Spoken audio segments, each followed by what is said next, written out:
Assalamualaikum warahmatullahi wabarakatuh. Kembali lagi di channel YouTube HMI Cabang Mataram. Teman-teman jangan lupa di subscribe dan ditonton semua konten video dari HMI Cabang Mataram. Dan sekarang saya sudah bersama Abang Hilman.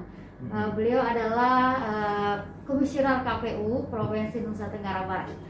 Baik, kita sapa Bang Hilman dulu ya. Bang, apa kabar Bang? Nah, kabar baik. Gimana? Sehat Bang ya? Alhamdulillah sehat. Bang, selain menjadi KPU Provinsi Nusa Tenggara Barat, aktivitasnya Bang Hilman sehari-hari apa nih Bang? Ya, selain dari KPU, aku sebagai kepala keluarga aja. Jadi kepala keluarga, jadi senior di HMI, itu aja sudah jadinya. Karena kita kan di KPU tidak boleh beraktivitas yang lain ya, jadi kita harus full, tidak boleh beraktivitas. Artinya menjadi duduk di organisasi pengurus pun tidak boleh. Jadi betul-betul kita hibahkan seluruh waktu kita untuk KPU. Jadi gitu. Jadi hanya aktivitas ya kalau enggak kita mengurus pemiluan di KPU ya tentu bersama adik gitu aja. Kepala keluarga ya gitulah. Dengar-dengar nih, kalau Abang nih alumni HMI cabang Jogja, benar Bang? Iya betul. Jadi waktu Abang di HMI cabang Jogja, kaderisasinya Bang sampai jenjang apa? Mungkin pernah ke PB mungkin atau gimana Bang? Iya, jadi saya ini kan asli Lombok ya, asli di NTB, lahir di NTB, tapi kemudian SMP SMA di Jawa, terus kuliah di Jogja, gitu ya, tepatnya di UIN, Sunan Kalijaga, terus sampai kemudian saya berkarir bahasanya, berkader ya, jadi bukan karir itu kader, itu proses kaderisasi. Jadi berkader di Cabang Jogja tahun 2001, mungkin ada ini masih SD mungkin belum lahir kali ya. Belum lahir. Jadi masih, nah kalau sudah berkumpul dengan begini-begini baru terasa sudah tua juga ternyata saya. Jadi tahun 2001 LK, terus kemudian 2002 itu sudah mulai 2002 tengah sudah mulai masuk pengurusan komisariat. Jadi sampai jadi di ketua bidang pengembangan wacana pada saat itu. Terus kemudian tahun 2003 2004 itu jadi ketua umum Korkom. Jadi Korkom di UIN Sunan Kalijaga. Terus kemudian 2006 itu sampai 2005 jadi 2004 2005 ketemu Korkom, 2006 masuk pengurusan di cabang, dan 67 itu di Sekum cabang Jakarta ya, cabang Jakarta. Terus akhirnya kemudian pasca di cabang berhijrahlah ke Jakarta ya,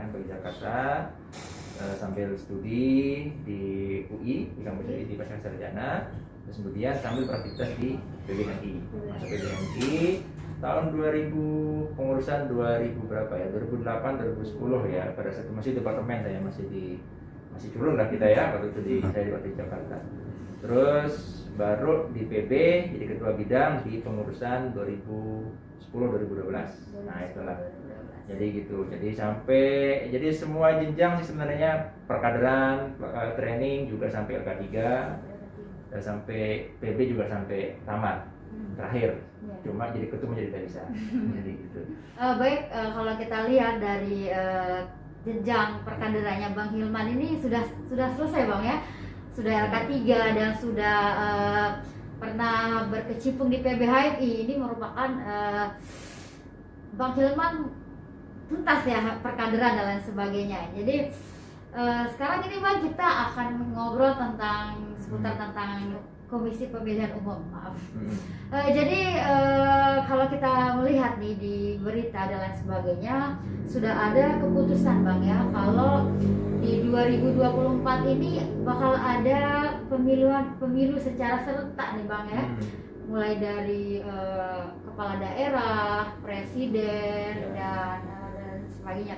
Jadi bagaimana nih Bang mekanisme daripada pemilu serentak di Indonesia ini Bang? Gimana? Oke, jadi sebelumnya kan di pertengahan tahun kemarin gitu ya, ada wacana untuk melakukan perubahan undang-undang.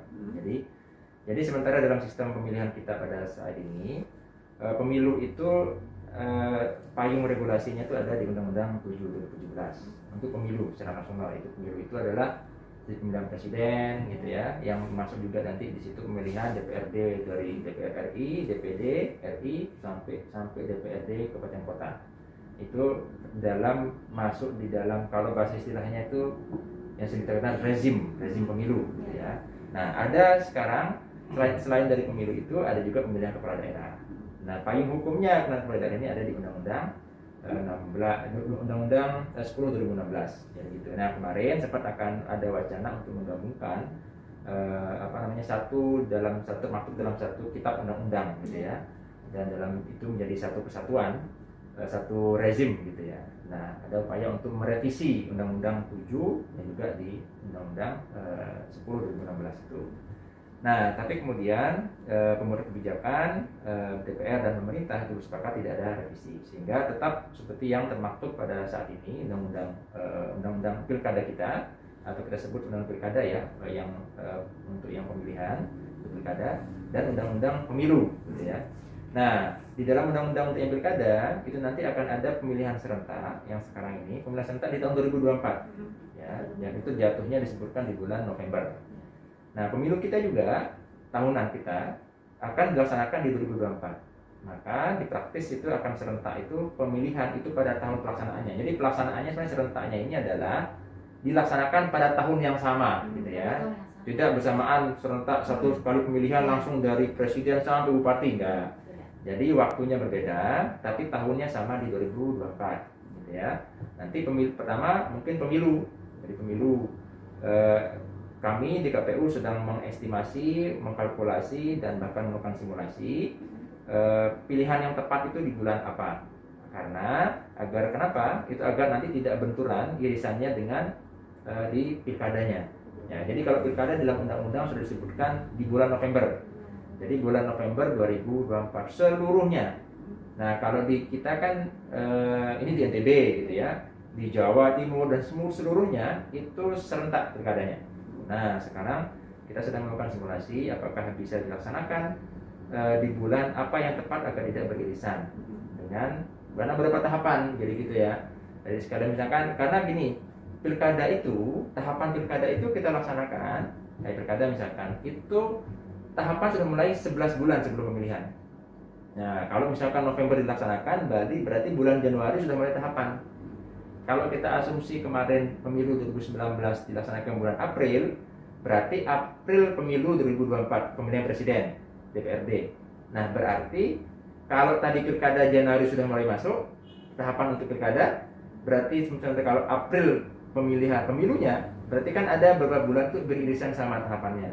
Nah, itu kan butuh energi dan sebagainya. Ya, sehingga sekarang kita melakukan simulasi, mungkin bisa jadi akan dipercepat. Masih usulan saja ya.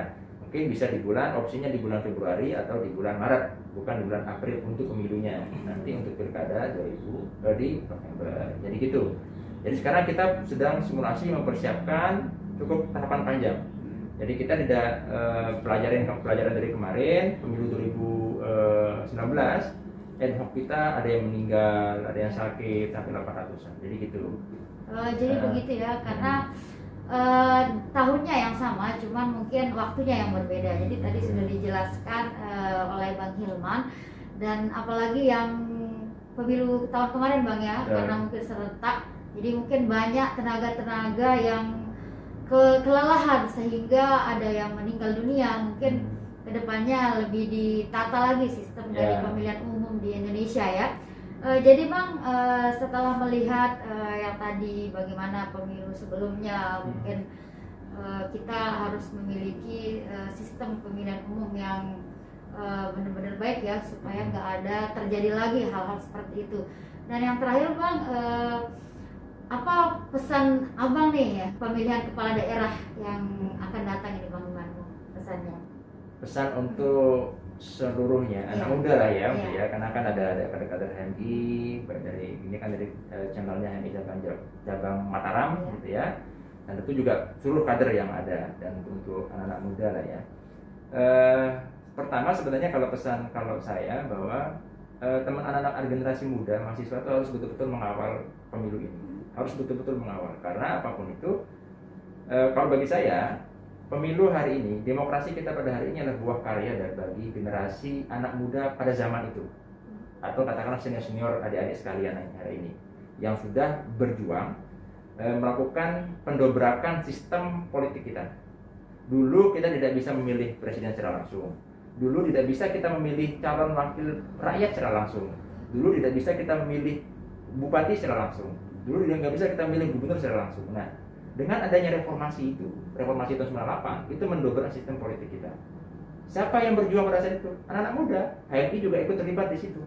Nah, oleh karena itu maka tidak boleh generasi muda hari ini itu mengacuhkan pemilu.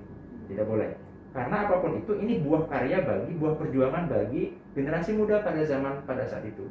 Apa yang dilakukan pada hari ini adalah bagaimana mengisi ruang-ruang demokrasi ini. Anak-anak muda, anak-anak HMI dan sebagainya, ruang-ruang demokrasi ini melakukan sekarang merawat ini agar menjadi proses pemilu kita dan demokrasi ini tetap dikawal ketat agar tetap berada di dalam garis koridor yang memang diperjuangkan pada senior-senior yang lampau. Ini bagaimana benar-benar memunculkan pemimpin yang betul-betul peduli terhadap rakyat, gitu ya. Benar-benar memunculkan misalkan penyelenggara yang betul-betul adil, jujur, yang betul-betul dapat melahirkan pemimpin yang berkualitas. Nah, itulah tugas sekarang untuk generasi muda, anak-anak HMI, seluruh OKP yang ada. Itu dalam pesan untuk pemilunya, gitu ya.